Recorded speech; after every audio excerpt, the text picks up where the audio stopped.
All right. It's funny. Last week this is Coach Arnie again, or Arnie Fonseca Jr., and we are here with the Health, Love, and Life program.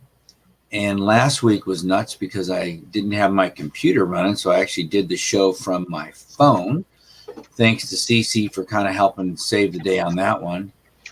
And today we're actually using another platform, but we're live on YouTube. So go to the Going Solo Network on YouTube and you'll be able to catch what's going on there. And tonight, well, first of all, you can contact me by phone. You can message me or call me anytime. And 602-390-9144. And obviously, if I don't get to you, I respond very quickly to messages, text messages, and phone calls. That's probably the quickest way. You can go to my Facebook page, which is Arnie Fonseca Jr. or Coach Arnie. I am on YouTube as well. So hopefully when this goes, we'll figure out how to get that link to my channel. But you can look me up on YouTube, Arnie Fonseca Jr. On Twitter, I'm spending a lot of time on Twitter because I'm just trying to figure out Twitter and how all that works at Real Coach Arnie on Twitter. And another platform that I am learning and working on is TikTok. So for those of you that are probably younger, but it's a growing platform, I would suggest you get over there and figure that out, because those of us that get in on the early, it's not like a network marketing business, but it's from what I understand, although I was on Facebook early, I didn't know what the heck I was doing. I never did anything really with it. Had other people doing it for me, didn't learn anything. And by the time I really got involved with it, it was too late as far as, a lot of the numbers and stuff, how Facebook works. Even Instagram. I jumped on Instagram really hard and heavy about a little over a year ago. And actually a year and 1 month. And learning a lot, and have learned a lot. But TikTok is a little different because it's kind of like the wild, wild west. So you might want to look me up on TikTok, Arnie Fonseca Jr.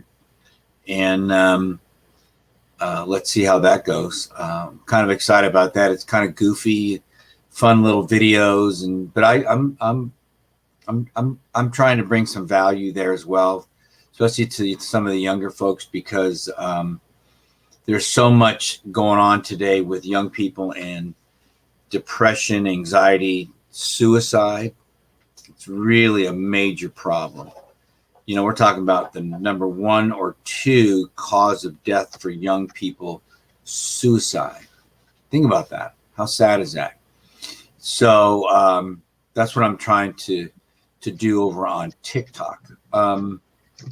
So let's kind of leads us into tonight's topic, which is concerning good relationships, or the fact that good relationships keep us happier and healthier. Now, that's something that I took right out of an article that they call it the Harvard study. And I'm pulling this up right now so we can do this together. It's a 75-year-old study, or 75-year study. Well, 75-year-old, because that's when they started it. And they looked at all parameters of health that you can imagine. And one of the first quotes I pulled out of the article was that, I'm going to read it to you here. The clearest message that we get from this 75-year study is this: good relationships keep us happier and healthier, period. These are researchers, Harvard. I guess they're supposed to be really smart over there, right? And by looking at these individuals, men in general, 75 years ago is when they started this study. Now I can get into all the different parameters of the study, but you know, they had 456 poor men growing up in Boston from 1939 to 2014, the Grant study, and 268 male graduates from Harvard classes from 1939 to 1944, the Guick study. And they just follow these people, and the thing that led to health, happiness, all the things that we all want. It's interesting as a baby boomer, I've been immersed and obsessed in many ways my whole life around health. Now, some of that started when I was a young kid because my dad was always into health things, and we really didn't know much. We just knew what we knew.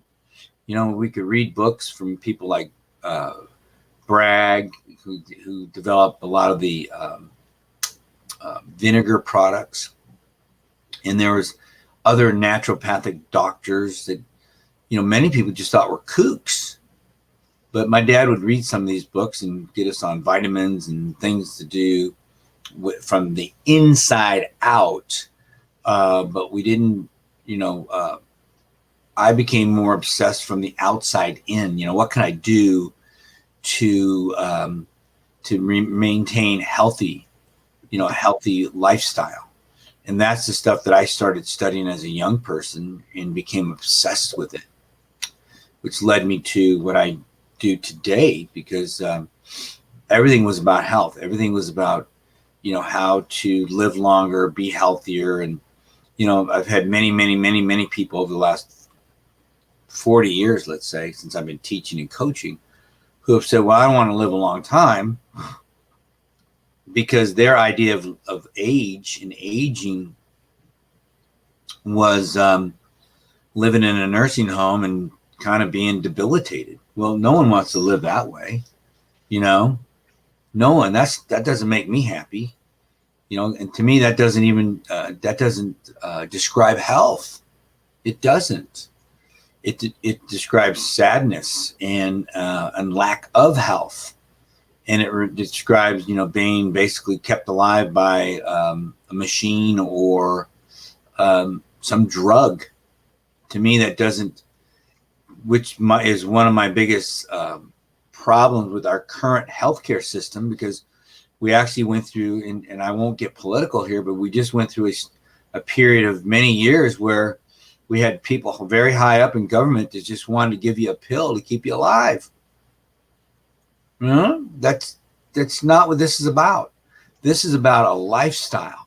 This is about doing things in your life that will encourage and stimulate happiness, health. And what this 75-year Harvard study, which is just one of many studies that I have been looking at this week, it was about your relationships in your life. Now, I'll be honest with you guys, that can go both ways. That can go both ways, because if you're in a relationship that's not healthy, that can cause debilitating effects on your body. That can cause increased stress, and stress will attack you like no other thing that you can imagine. And so it was funny today. I was actually at a memory center with a customer, and hang on a second here. Hang on one second.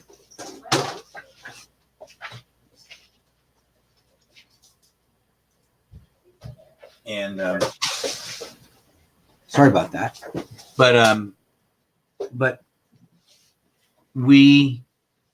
it was there was a young lady there. She was a phlebotomist, and she had come in there to draw some blood from somebody, and I was talking to her about relationships. And when I got to some pretty targeted questions. I mean, she all of a sudden got real quiet and kind of, I'm not going to say embarrassed, but because she was single and really didn't know how to go about relationships as far as finding that special person. So, because a lot of people, what I've seen today in today's society, 2019, is I'd rather not be in a relationship if I can't be in the perfect relationship. And guess what? That's okay too. Because to me, the highest relationship is with you and God anyways, and you and yourself. Because nothing else is going to really matter, guys. If you don't love yourself, you're not going to be in a great relationship anyways. But then I went over with her my strategies, my 4 steps to finding that soulmate, that great relationship.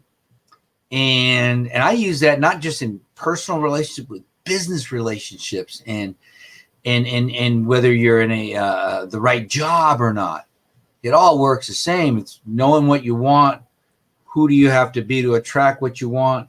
Knowing what you don't want, and then where do you find it? It's a system that just works if you work it. The problem is most people become jaded and beat up that they don't even really know what they want anymore. And if they do, they're embarrassed to say it. Number 2, they're not willing to do the work to make the changes in their own life.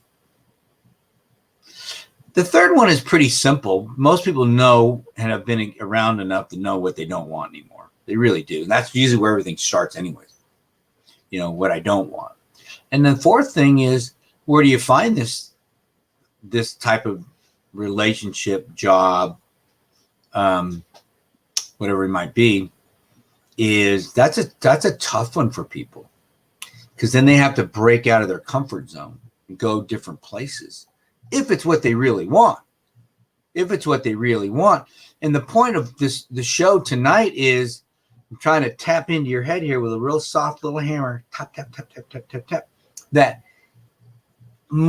even more important than what you're putting in your pie hole here, eating and exercising, which I love to do, and all that stuff, is building quality relationships. It's been proven. It's been proven time and time again by research.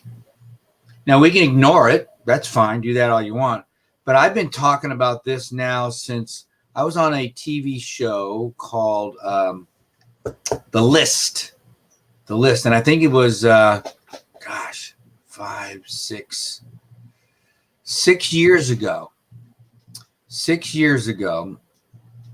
And one of the first things I talked about in my 3 lists, besides exercise and nutrition, the third thing I talked about was relationships, and how important it was for people as they got older to have quality relationship. And what really zeroed in after that for me, because I started to do a deep dive into men, because I'm a guy, and part of that deep dive was the fact that men are terrible at building great relationships.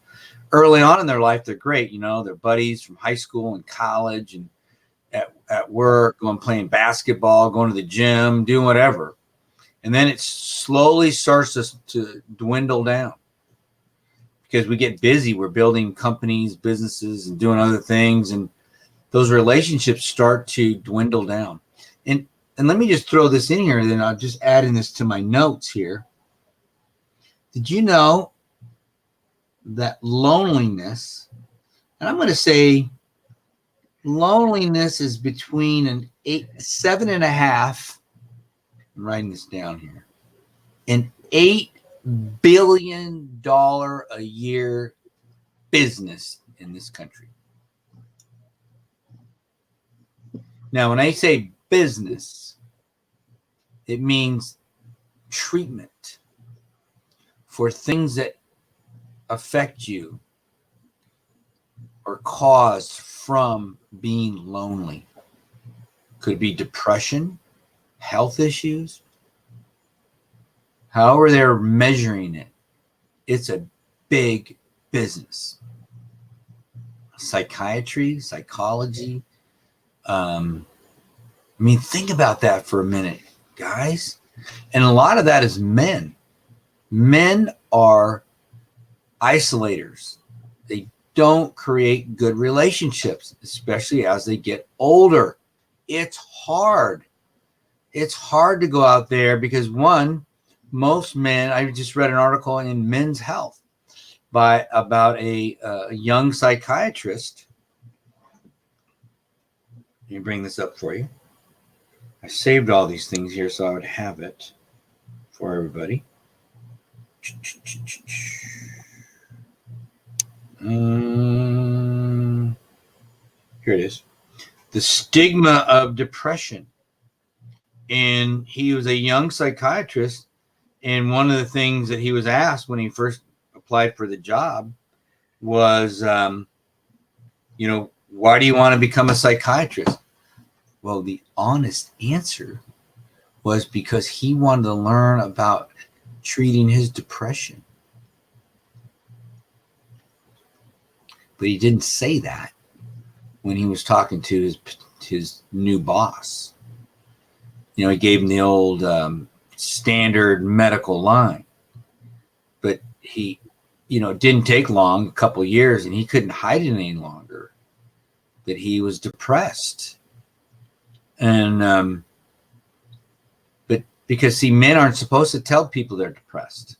Do you know that, and I've mentioned it before, I think on this show, I know I've had on other podcasts or Facebook Lives, wherever you find me, I've talked about that 90% of the people in this country, I should have stats on around the world, but I just don't.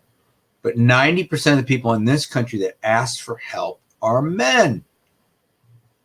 Isn't that crazy? No, excuse me. Are women. Men don't. 90% of men don't ask for help. Women do 90% of the time. Men 10% of the time. Because, like I was just sharing with that article here in Men's Health about a psychiatrist, he grew up like a lot of us guys. We don't ask for help. That shows weakness. We're supposed to be alpha males. That's a big joke. That's why these men's groups right now are so big on Facebook. 30, 40,000 men on there. And most of them are young guys that just don't have a clue because they're being raised by single moms, or they were raised by single moms. They don't know who their dads are because dad hasn't stepped up.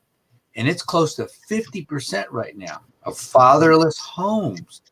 So you have a lot of confused men out there who walk into these big Facebook groups, let's say, and you have a few alpha males in there kind of giving them tell them what to do. So they're confused. They need to learn about themselves first. They need to learn how to love themselves. They need to learn they need to experience their masculine polarity and their feminine polarity. They need to learn how it works and how to stay, how to balance themselves out. Most men don't. So they're confused because they don't know whether to be an alpha male and be tough. And so they go overboard. Or to be more feminine, because women like that supposedly for a while, and then they get tired of that, and then the men are confused, like, okay, what am I supposed to be? See? So there's confusion out there from the media and from women. And so we have this massive confusion going on with men, which is honestly part of the whole depression and suicide problem for men, on the men's side of it. Women, it's some other dynamics going on, but we have a loneliness issue. Going back to my number here, check that out yourself. You got a loneliness. Watch this. I'm going to do a search here while I'm on the air. Watch this. We're going to do a loneliness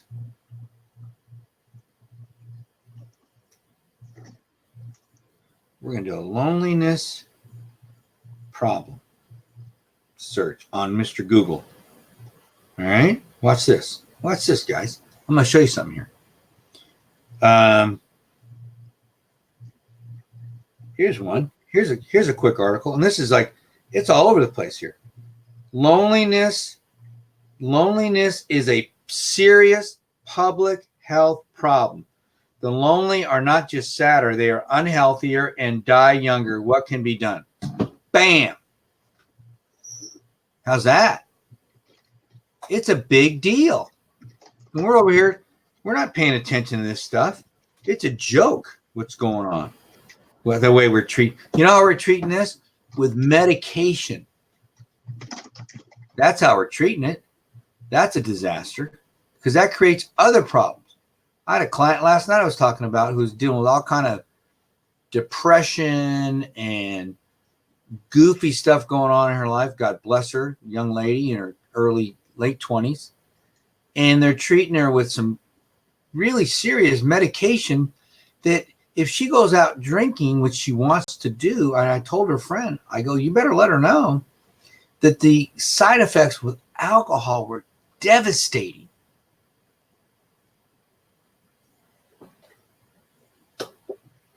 You know, and I've read numerous studies on not just that medication, but there's other ones out there that, and they're antidepressants that are leading towards young people committing suicide because it's one of the side effects.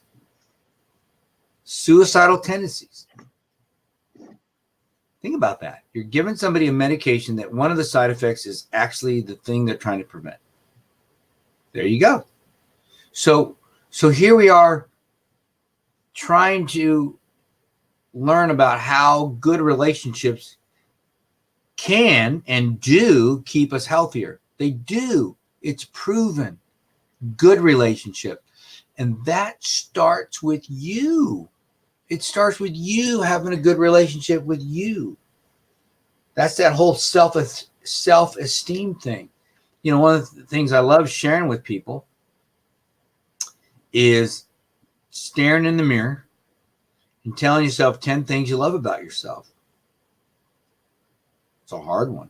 Start with 5, you know, and until you can do that, being in a good, loving relationship is going to be really tough because you can't run away from the guy in the mirror or the lady in the mirror. You can't.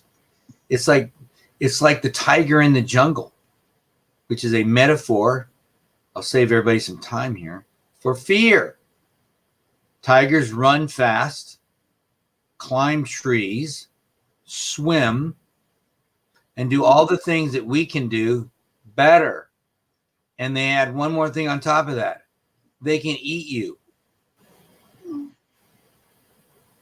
So unless you have a big gun and you are willing to use it, you're in trouble when you run away from the metaphor of fear, which is a tiger. So you can run away from the person in the mirror all day long, but at some point the tiger will eat you, even if the tiger's not hungry, because they just like chasing things. So you have to stand your ground and stare at the tiger, lean in and say, I'm done running. I'm going to deal with this. I'm going to deal with why I don't love myself. What is it? And if it's the opinion of other people, stop it. Who cares what other people think? We have got to stop living our life based on the opinion of other people. They don't, I hate to say this, because I've read articles this week that the biggest problem we have in a relationship is with close family and friends. Really? And those are the people we happen to listen to the most. And they're driving us crazy. So stop that. Doesn't mean you don't have to love them. Doesn't mean you don't have to go to Christmas dinner or Thanksgiving unless you don't want to. But it does mean you don't have to listen to them. Who gives a you know what? Stop it. Quit giving them power over you, because that type of relationship is unhealthy. And if you're in an unhealthy relationship and it's a legal one, meaning you're married, you need to do some evaluation. You need to get some help. Talk to somebody. Good grief. I mean, but if you're not talking to somebody, then you're doomed probably for failure. But it starts with you loving yourself. If you believe that you deserve to be in a, which we all do deserve to be in a healthy, strong, loving relationship. If you believe that, then you will attract that into your life. I promise you. It's like when you're at a job. If you believe you should be in a job that feeds you, that nurtures you, that gives you that stimulates you mentally, that all the things that a healthy personal relationship, if you deserve that from your job, you're going to find that job. I promise you, you will. But if you think you just deserve to be, 9 to 5 and feel miserable and hate getting up in the morning, like 80% of the people in this country that hate their jobs. You realize that? Is that not crazy? They hate what they do, especially in this economy. Good grief. Quit. And remember, rule number 1, when looking for a job, the best time to find a job is when you have a job. So get that new job, get whether it's a resume or your connections, your network. I made a note here about, because it's all about relationships and how good they are when they're good. I had looked into its political office a few times, especially in the last couple of years. And I did ask a very good friend about who does this professionally. And I said, what's the real benefit here? He goes, it's your network. It's your network. Because you may have heard this before, your net worth, what you financially, is technically equal to your net work. And there's a lot of truth to that. So in politics, which is just a nasty place, most of them are in there for not just the power, let's be real, but for the network, because that network they're using to build a big net worth, which is the bad side of it.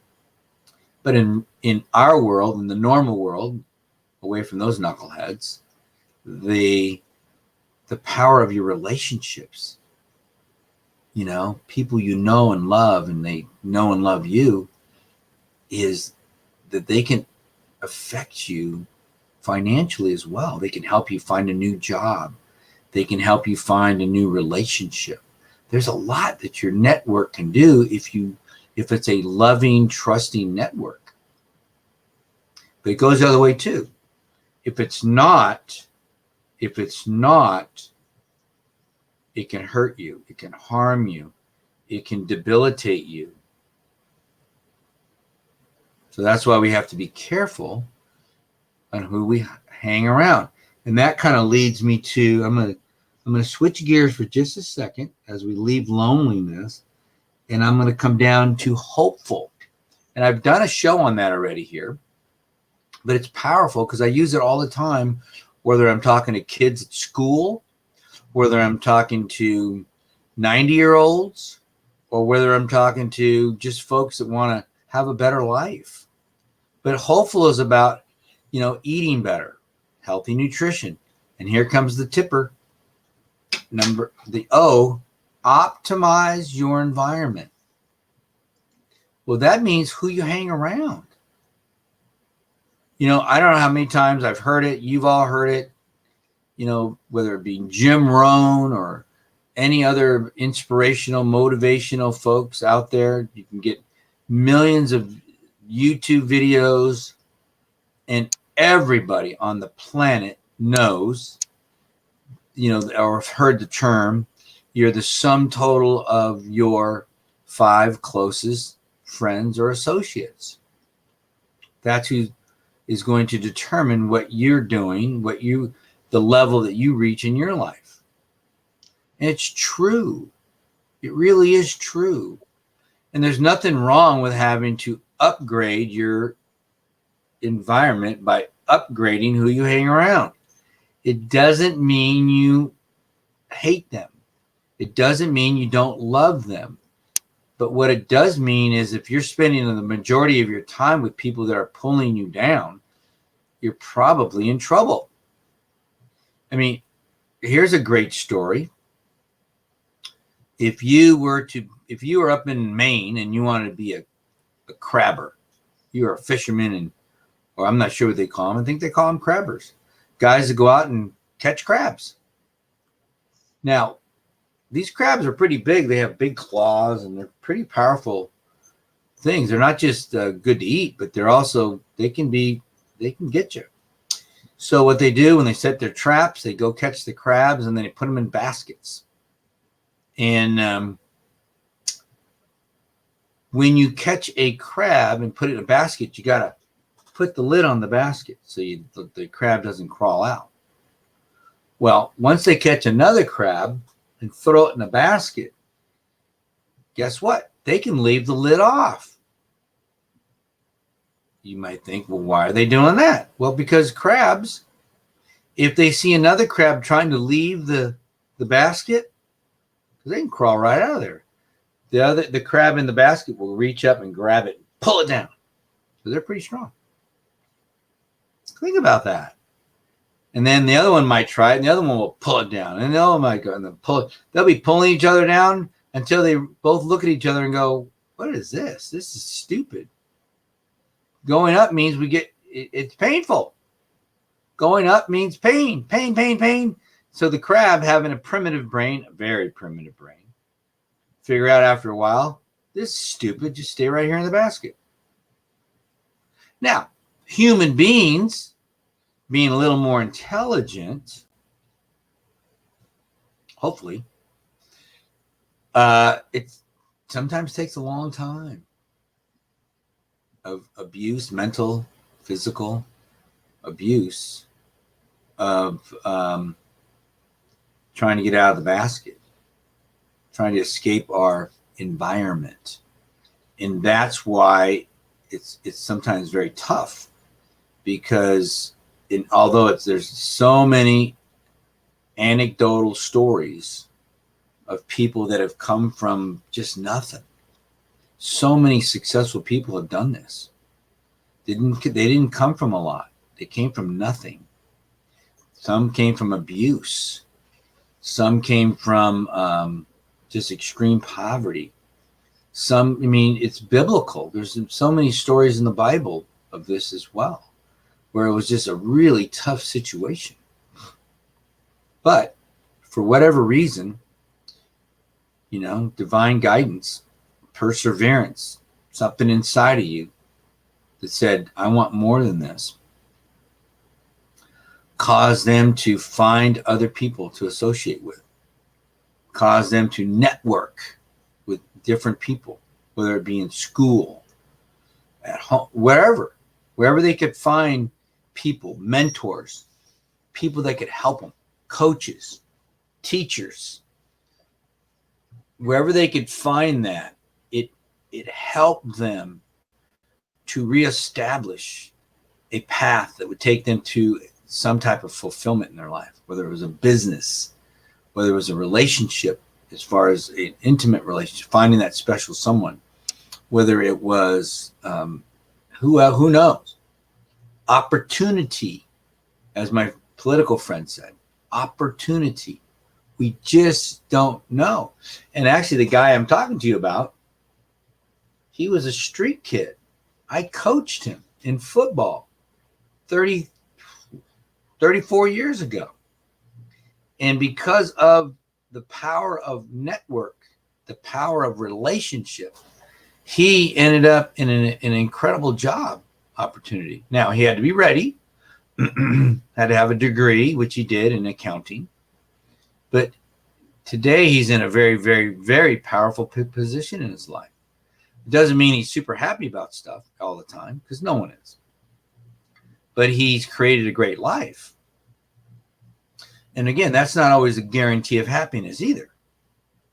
But he's in a position that he has options now as far as health, especially, and potentially happiness. Because to me, happiness is not something to be chased anyways. Happiness is something that we have all the time. And that just comes from kindness and love. It's true. Go out and do something for somebody. I promise you, no matter how bad you're feeling, it'll make you happy. Try it. Try it tomorrow. You know, that's actually the tip today, but we'll get to that in a minute.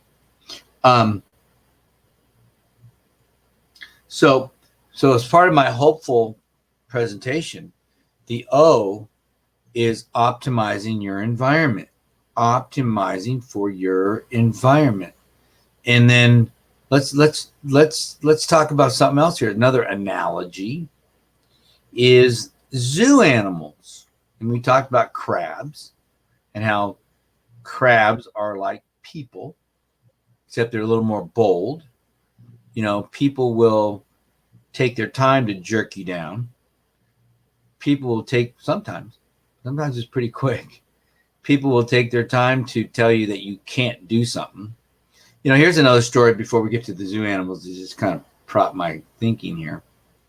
You know, years ago, when I do some workshops on this, I would talk about why is it when someone's 5 or 6 years old and you ask them what they want to be, you know, this is an 80s thing, but they want to be an astronaut or a fireman or a police officer. I don't know if anybody wants to be that today, but they want to be a police officer or fireman or president of the United States or something like that, right? Because kids are amazing. They don't really have, their filters aren't that great yet. So they don't know what they don't know. And all they know is they want to be something that really looks and appeals to them and sounds great. It sounds like, wow, this would be so much fun. Or when I was a kid, it was a professional athlete, whether it was a football player or a baseball player. And even at one point, before I knew that I wasn't going to be growing that super tall, was a basketball player. It didn't matter what sport it was. You know, soccer wasn't that big a deal yet when I was a kid, but those 3 other sports were. And man, I can only imagine, you know, being a professional athlete. How cool would that be? But, you know, as I got older and I started teaching and started talking to people and learning about them, learning about what makes them sing, what makes them tick, what makes them happy. And then I would say, what do you want to be? What do you want to be? And I would be excited for them. And they'd look me in the eye and they'd go, Coach, I don't know. And they'd shrug their shoulders. See, I always knew after a while that I want to be a teacher and a coach, because those are the people that made me happy. Those are the people that they patted me on the back. They hugged me. They loved me no matter what. They encouraged me, and it made me feel good. It wasn't about money at all. I remember that the first 10 years of my teaching career were not about money. It was about love and encouragement to other kids. It really was. And but when I talked to those young guys and young people, they just shrugged their shoulders. They didn't know. Because see, from age 5 to age 17, those 12 years, people beat out of them what they wanted to be. They beat it out of them by telling them no. They were crabbing them. They were grabbing them and pulling them down. And, you know, and going back to that zoo animal analogy, think about it. These amazing animals, lions and tigers and leopards and jaguars and all kind of amazing animals, they catch them and they put them in zoos. And after a matter of months, these animals are pathetic. They're pathetic because that drive to be who they are It's like that 5-year-old that wants to be the president. By the time he's 12, it just takes longer now for human beings. He doesn't even know what he wants to be anymore because everybody told him he was too stupid to be a president. He didn't have what it took, and he kept hearing that nonsense over and over and over and over until one day he said, I can't be president. Now, how sad is that? Because we're still doing that stuff because of our opinions, because our opinions are horrible. And in the way, and even hate sometimes, which is poison. But our opinions are so debilitating to other people. I don't care how old you are. Part of my joy right now is at my age is helping people my age to make that next step in their careers. And one of the things I always tell people my age is stay healthy, because you could live another 60 years. This is halftime. You're at halftime, unless you haven't taken stock of what's going on in your life. Then you may not. It's awful hard to start being healthy at 60. You should have started at 30, but you can still make some big gains here. So, because that's going to kill you. But at the same time, you're at halftime.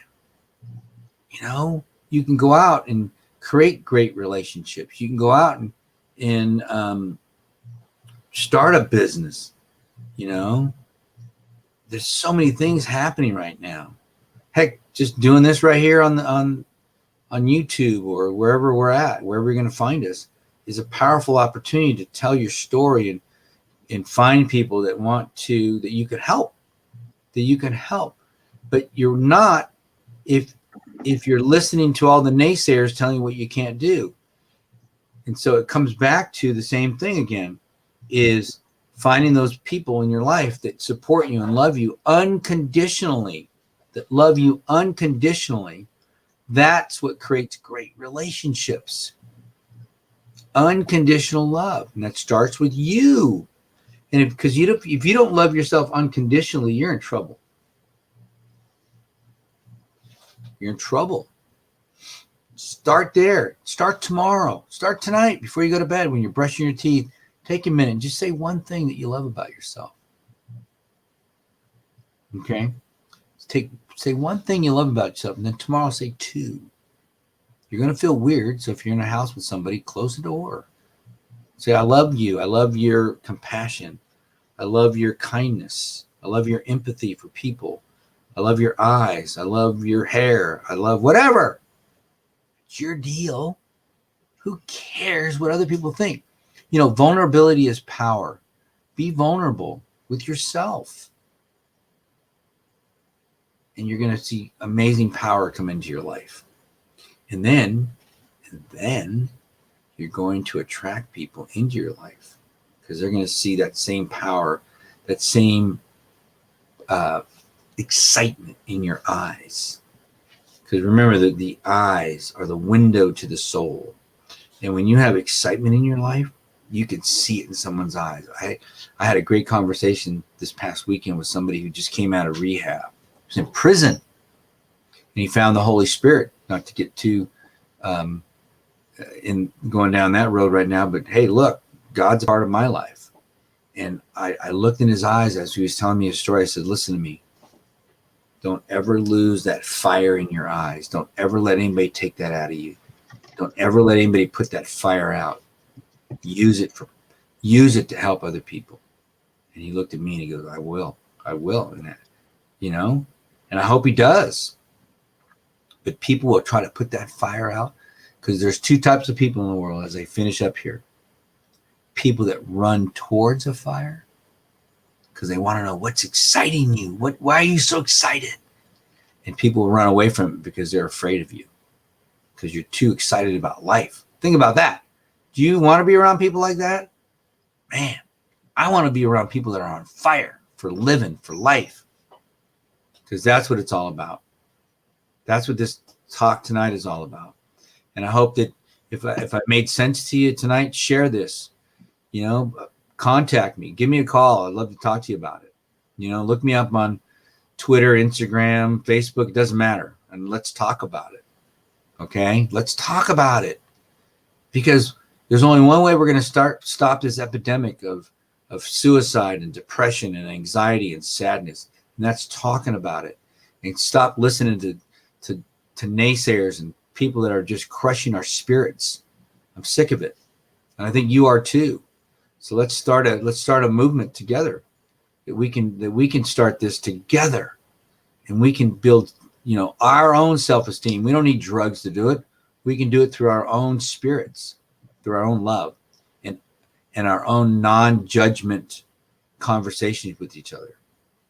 Let me give you a little tip of the week. I like to give out a little life tip of the week, since we're talking about happiness tonight. Happiness is about kindness.